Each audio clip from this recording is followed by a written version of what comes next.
Sir এইটা আমার নাম না স্যার। যাক আপনার পিতার নাম কি? পিতার নাম নসিবুল্লাহ। নসিবুল্লাহ। আপনার গ্রাম? গ্রাম আতিপাড়া সারদাপাড়া মাঠ, এতে পোস্ট অফিস? 2 নং কান্দিপাড়, কুমিল্লা। আর থানা? কোতোয়ালি, জেলা? কুমিল্লা, সমিলা। আপনার পেশা কি? পেশা থেকে আর রাজনৈতিক পরিচয়? আমি সাবেক আওয়ামী লীগের সহ সাংগঠনিক সম্পাদক। কোন জায়গা? 8 নং ওয়ার্ড। আপনার আবার কোন জায়গাতে? মহানগর? না, সিটি কর্পোরেশন 8 নং ওয়ার্ড আর কি স্যার। সিটি ওয়ার্ডের মহানগর না স্যার। সিটিকে তো মহানগর বলে, সিটিকেই মহানগর বলা হয়। সিটি ইংলিশে, বাংলায় মহানগর। জি, অর্থাৎ আপনি মহানগর 8 নং ওয়ার্ডের সাংগঠনিক সম্পাদক, সহ সাংগঠনিক সম্পাদক। জি, তা আপনি এতে বর্ডারে আসছিলেন কিসের, কোন উদ্দেশ্যে আপনি বর্ডারে আসছিলেন? স্যার আমি ঘুরতে আসছিলাম স্যার। না, ঘুরতে থেকে বর্ডারে আসার কথা না। আপনি তো আপনার বাড়ি, আপনি যেখানে বসবাস করেন, আপনি কুমিল্লা। কুমিল্লা থেকে আপনার সহজ এবং কাছে যে বিবির বাজার, আপনি যদি আসেন ঘুরতে যান তাহলে বিবির বাজার যাওয়ার কথা। আপনি তো এই সীমান্তে তো আপনার আসার কথা না। স্যার, কারণ আপনি যেখানে গেছেন সেই জায়গায় ঘোরাঘোরা করছেন, সেই জায়গা থেকে সীমান্তের জিরো লেন দূরত্ব ছিল কোনো জায়গায় 10 গজ, কোনো জায়গায় 15 গজ, কোনো জায়গায় 20 গজ। আপনাকে যেখানে আটক করা হয়েছে সেই জায়গাটা হয়েছিল ওই পাকা সড়কের উপরে, ওইটা থেকে ছিল 140 গজের ভিতরে আমাদের সীমানা। তাহলে ওখানে যায় যারা, তারা অবশ্যই তাদের কোনো একটা উদ্দেশ্য থাকে। উদ্দেশ্যবিহীন ওখানে আমাদের কোনো লোক যায় না। আপনি কোন উদ্দেশ্যে ওখানে গেছিলেন সেটা আপনি এইভাবে বলেন, ক্লিয়ারভাবে বলেন যে আপনি কোন উদ্দেশ্যে এই 0 লাইনে, মানে ওই এলাকায় গেছেন। 0 লাইন বলতে 0 লাইন, 0 লাইন আপনি কোন উদ্দেশ্যে আপনি গেছেন? আমরা স্যার টুকটাক মাদক গ্রহণ করি স্যার। না, আমাদের কাছে ইনফরমেশন আছে যেটা আমরা গোয়েন্দা, না আপনাদের গোয়েন্দা তথ্য পাইছি যে আপনি ইন্ডিয়া যাওয়ার জন্য আপনি ওখানে আসছিলেন। কারণ ওনার 0 লাইনটা ওখানে 0 লাইন, ওখানে তো আপনার স্বাভাবিক লোকে যাওয়ার কথা না। মাদক তো ভিতরেও পাওয়া যায়। তো আপনি মনে করেন যারা করে, যারা ব্যবসা করে, ওইসব জায়গায় পাওয়া যায়, যতটুকু আমরা জানি বা শুনি।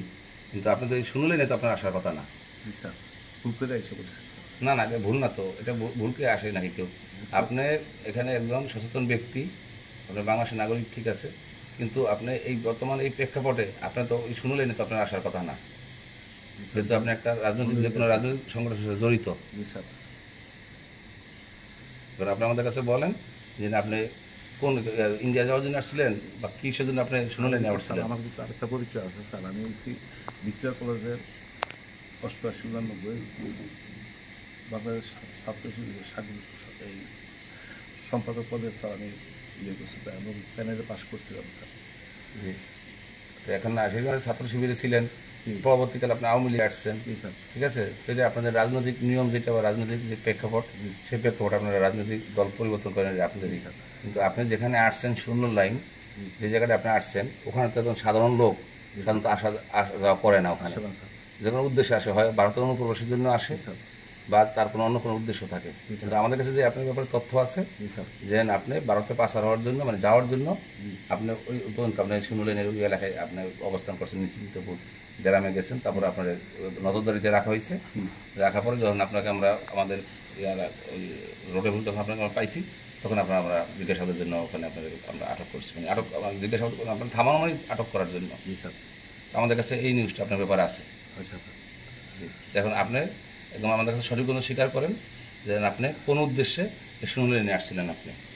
কারণ আপনার বাড়ির সামনে তো অন্য বর্ডার আছে। হ্যাঁ, তো ওখানে লোক হয়তো আপনাকে চিনবে, আর এখানে লোক আপনাকে চিনবে না। সেই জন্য হয়তো আপনি এখানে মানে এটার আশ্রয় নিয়েছেন, আমাদের এই পত্রের আশ্রয় নিয়েছেন এখান দিয়ে।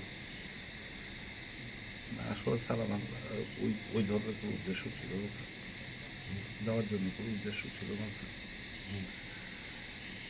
আমি ঘুরতে আসছিলাম। ঘুরতে 0 লাইনে আসে, একদম বর্ডারের কাছাকাছি আসে। তো আপনি সন্ধ্যার সময় বুক করে এসে করছি স্যার। না, সন্ধ্যার সময় আপনি আসছেন। আর ওই রাস্তাটাও স্যার চিনি না ঠিক করে স্যার। ওই রাস্তাটাও ঠিক করে চলে আসেন শেষ। ওকে, ঠিক আছে, থ্যাংক ইউ।